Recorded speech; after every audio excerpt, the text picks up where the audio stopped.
everyone, and welcome to Project HR, a podcast dedicated to building better workplaces. I'm your host, Beth Pilgreen, and in today's episode, we'll be talking about bias, what it is, what it isn't, and how it can deeply impact a company's culture, performance, and success. Today, I'll be speaking with Jason Greer, employment expert, diversity trainer, and president of Greer Consulting, Inc., a company that specializes in brain-based diversity, labor and employee relations, training, and consulting. Welcome to Project HR, Jason.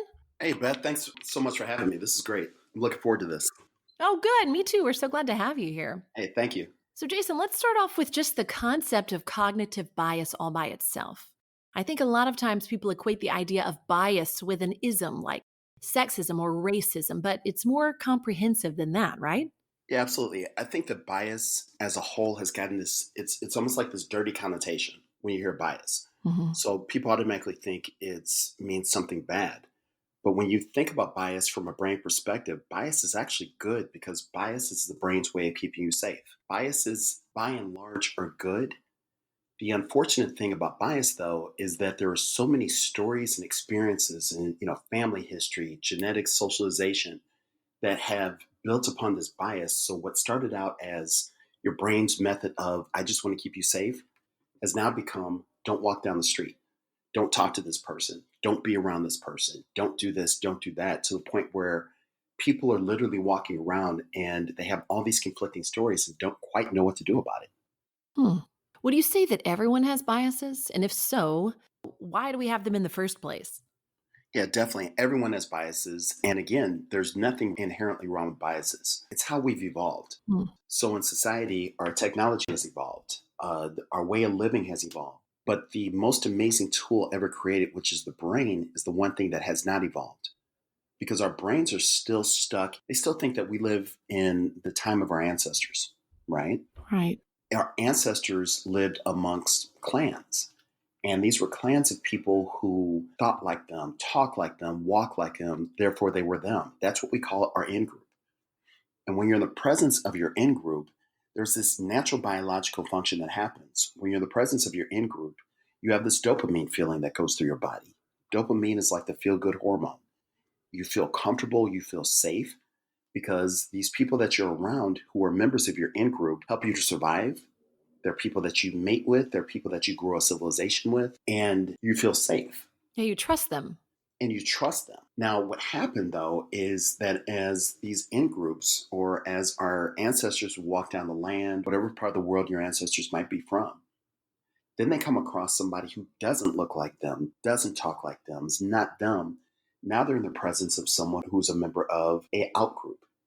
And an out-group is basically when you're in their presence, and there's another chemical reaction that happens in your brain and through your body, and that's the cortisol effect. Cortisol is the stress hormone. Oh, gosh. Now, all of a sudden, I don't want to think because your brain shuts down and you go into one of two states. You either go into the fight state or the flight state, right? I'm either going to fight or I'm going to run. When I'm in the presence of a member of my out-group, my brain is in the threat state because it's scared. But when I'm in the presence of someone who's a member of my in-group, I go into a reward state. I feel comfortable.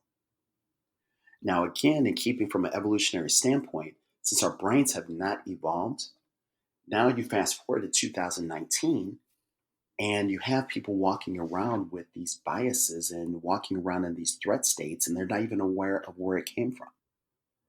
Okay, so the presence of biases within us isn't just due to some moral failing per se. It's simply outdated evolutionary programming.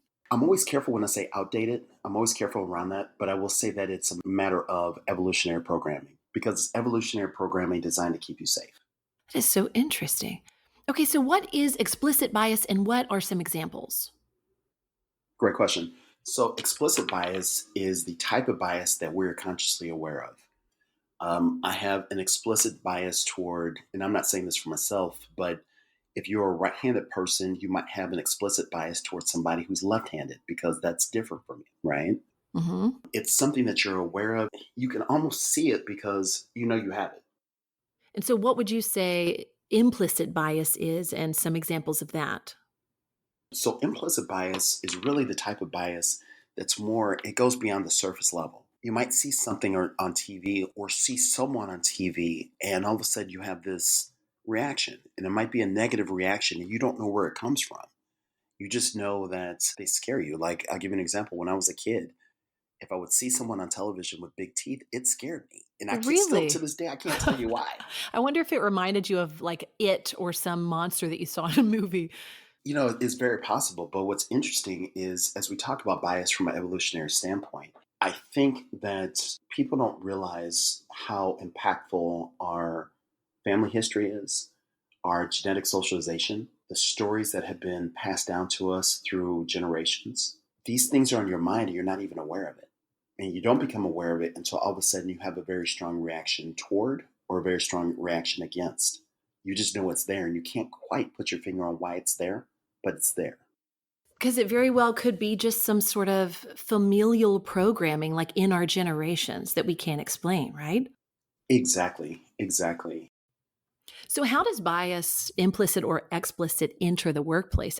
I usually use the example of when we're talking about explicit bias. A lot of times I use the example of golf courses. I went to go visit a golf course with a friend of mine. This is 2 years ago. And we happened to go to a golf course that had only been desegregated for 5 years before that. What? This was 2 years ago? So you're talking about a golf course, was it 2012, right? What? I can't even imagine that in America. Well, it sounds crazy, but when we're talking about an explicit bias, the golf course, and this is a very wealthy golf course, the golf course decided a long time ago that we were only going to have certain people of a certain caliber at this golf course. So there was this bias, right? This conscious bias that if you brought in people of color, that if you brought in people of different faiths, that if you brought in people of different economic backgrounds, that was going to sully the reputation and the comfort of the members. Wow. So, you played golf on this golf course? How did that go? Terribly, I suck at golf. Right? So unfortunately, I'm out there with this knowledge, thinking to myself, here I am reinforcing any stereotype that anybody might have about any black man who's not named Tiger Oh, playing no. golf. Right? Yeah. That's very, like, dual troubling, you know? Yeah, that's this large example of a explicit bias. So, what about now implicit with the workplace? How does that enter in? What I typically see in our work when we see implicit bias, the implicit bias is along the lines of, I'm careful with this, but since we're talking about bias, let's go for it. Sure. Where you might have a white manager or a white